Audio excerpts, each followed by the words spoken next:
नमस्कार मित्रों। आज हम लोग चर्चा कोई बहुत बड़ी नहीं करेंगे, क्योंकि अभी पीछे वीडियो हम निकाल रहे हैं जो वो अविवाहित योग पर या विलम्ब में विवाह हो, उस पर एक सूत्र है, उस पर एक सीरीज बना रहे हैं। तो चूंकि मेरे पास क्वेरीज बहुत आ रही हैं, क्वेरीज आने का सेंस कि मतलब लोग थोड़ा सा कंफ्यूज हो जा रहे हैं, तो हमें देखते हैं, साथ साथ चलते हैं, इन थोड़े कन्फ्यूजन्स को भी दूर करते हुए चलते हैं।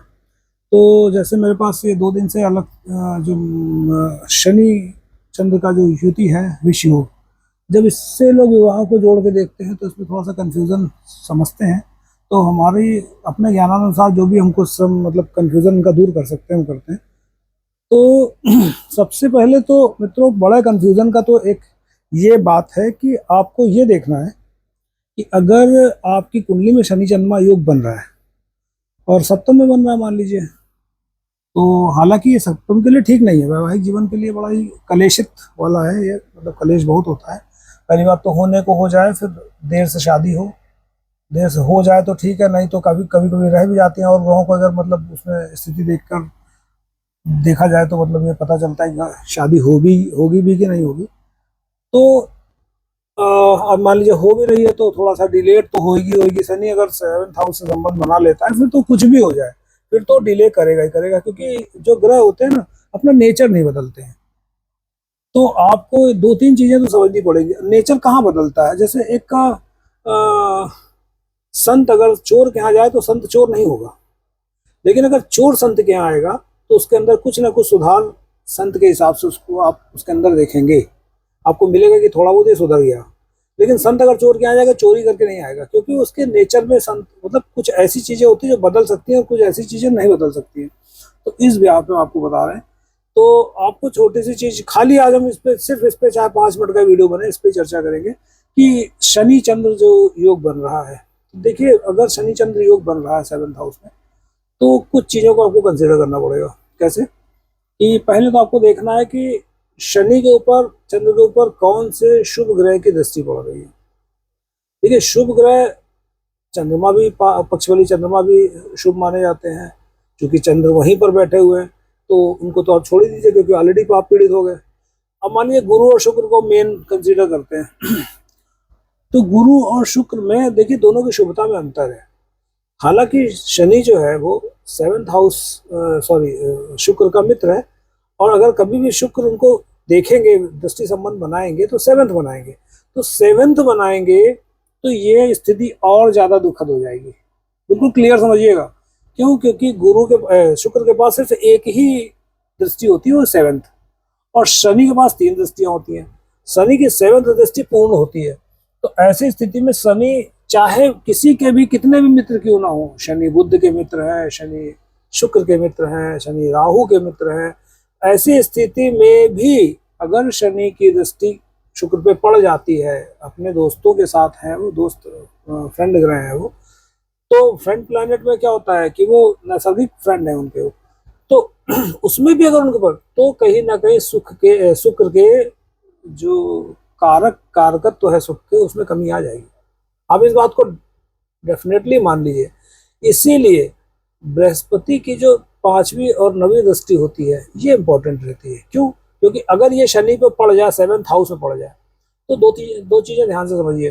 अगर 7th हाउस में पड़ गया तो मान लीजिए लड़की की कुंडली है, मान लीजिए लड़की की कुंडली है, तो ऐसी स्थिति में वो विवाह का कारक ग्रह विवाह के कारक भाव को, विवाह के भाव को देख रहा है, तो ये एक शुभ संकेत हो जाता है। दूसरा, अगर उस ग्रह में शनि चंद्रमा की युति पड़ रही हो, तो उस ग्रह पर जब गुरु की दृष्टि पड़ेगी तो वो, चूंकि 9वीं दृष्टि पड़ेगी तो अमृत तुल्य होती है गुरु की सारी दृष्टियां, लेकिन 9वीं बहुत ही विशेष होती है।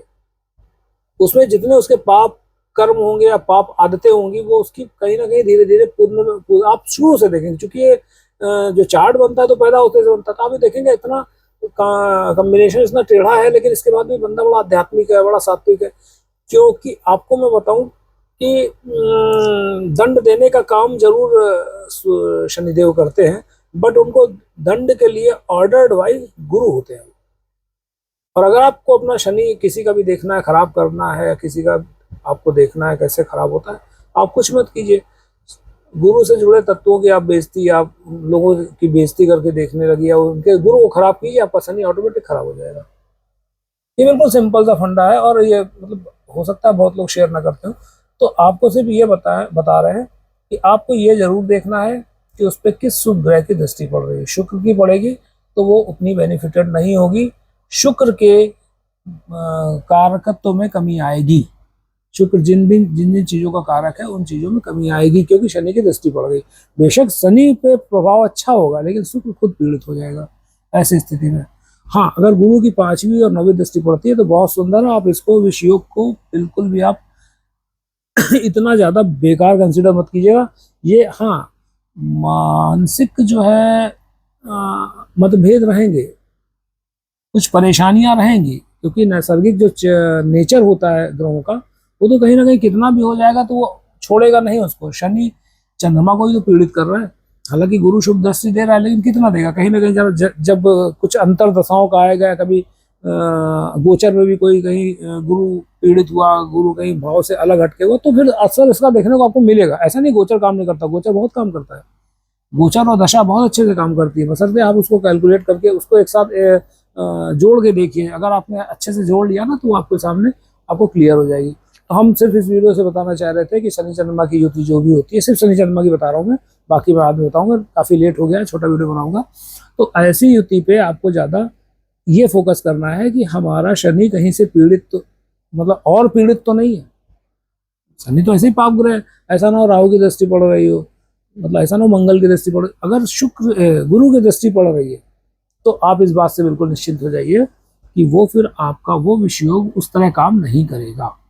और हाँ, बेशक आपकी शादी लेट होगी, इसमें तो कोई नो डाउट है, लेकिन हाँ, जब होगी तो बाकी के जीवन आपके अच्छे होंगे, क्योंकि शनि लेट का कारक है।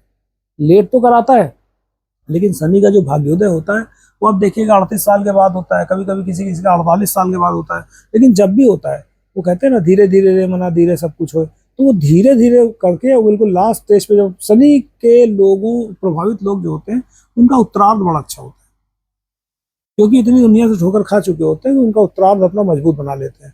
तो आप इस बात से बिल्कुल निश्चिंत रहिए और इस चीज को फॉलो कीजिएगा। एक बार एकाध किसी कुंडली में अप्लाई करके देखिएगा, या किसी कुंडली में घटित हुआ ऐसा चीज हो तो आप देखिएगा, आप पाएंगे हमने जैसा बोला है उस काफी हद तक ये आपको मैच मिलेगा उसमें। तो आप ये देख लीजिएगा, बिल्कुल इसमें कहीं घबराने की जरूरत नहीं है। और बाकी नक्षत्रों के साथ भी कंसिडर करना पड़ता है, लेकिन हमने आपसे सिर्फ इसलिए यह वीडियो सिर्फ इसलिए है कि गुरु की दृष्टि या शुक्र की भी दृष्टि पड़ रही है तो भी ये विषयोग इतना काम नहीं करेगा इस मामले में, क्योंकि ये वैवाहिक भाव वाले वैवाहिक भाव में बन रहा है ये योग, तो उससे रिलेटेड नहीं पड़ेगा।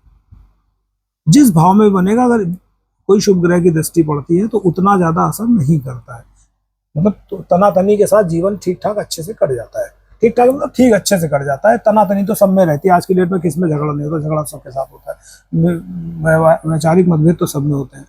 तो बस हमारा उद्देश्य आपको सिर्फ इतना छोटा सा मैसेज देना था। बाकी मिलते हैं अगले वीडियो में, तब तक के लिए नमस्कार।